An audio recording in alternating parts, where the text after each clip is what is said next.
question I get asked a lot is how to talk to teens about COVID-19.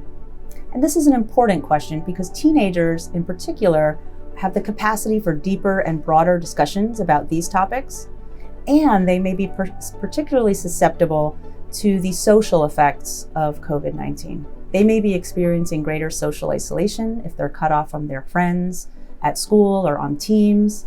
They may be experiencing higher sense of boredom. We're hearing a lot about boredom from teenagers, especially because they're cut off from the activities that they are usually involved in. And these are especially challenging. And so it's important for parents to try to connect and talk to teens about these topics and their experience of COVID-19. The first step of talking, like with any other situation, is listening. So asking teenagers, what are they worried about? How are they experiencing COVID-19?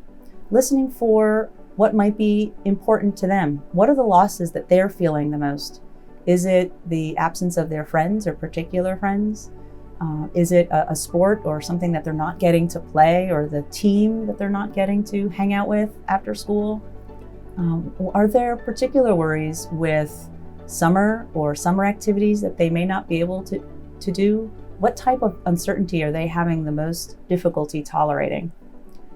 If you have a senior in particular, they may be having an especially hard time with graduation and the ceremonies that tend to go with that, the senior experiences of a class graduating together. So listening for particular disappointments and losses there can be especially important to discuss. And although parents often want to fix these, some of these losses can't be fixed. And instead, it's important for parents to validate the feelings of sadness, disappointment, validate the anger and upset, and normalize that these feelings we're all experiencing to some extent, and they're very real, and the teens are able to express those in a safe way.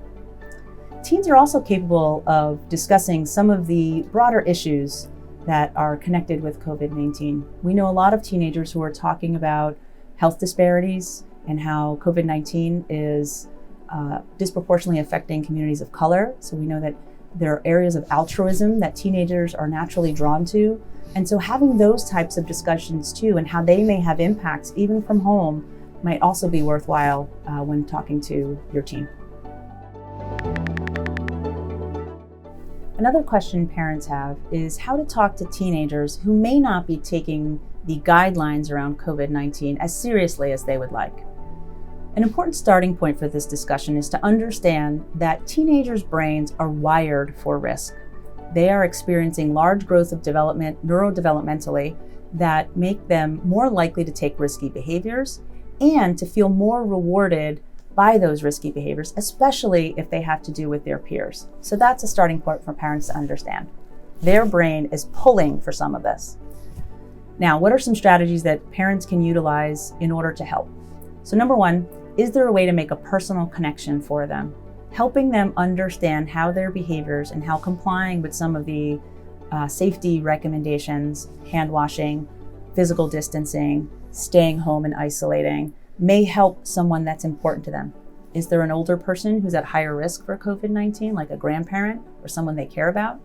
Is there someone in the family who's a healthcare worker or an essential worker who's working throughout the COVID-19 crisis? So is there a person that they can connect this to? And by engaging in those behaviors, they can be reminded that when they do that, they help that person. It may not be about them, or even if they do get sick themselves, they're right. They may not experience it as badly, but if they can hold that personal connection in mind, that may make it more likely that they're going to engage in the behavior.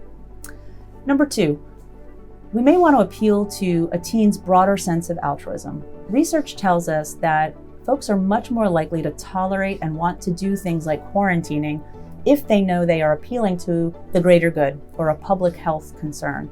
And teens are known for this too. So if we can appeal to a teenager's sense of altruism, how they are helping their community, how they're helping folks in their immediate local community, as well as the Bronx, New York in particular. So appealing to their sense of altruism and how them washing their hands, staying 6 feet away, they're helping in this broader and bigger way. Now, the third potential strategy has to do with finding areas of autonomy for the teen, a lot of what we are all experiencing, and especially teenagers, is loss of control. There's so much that we can't control in this crisis.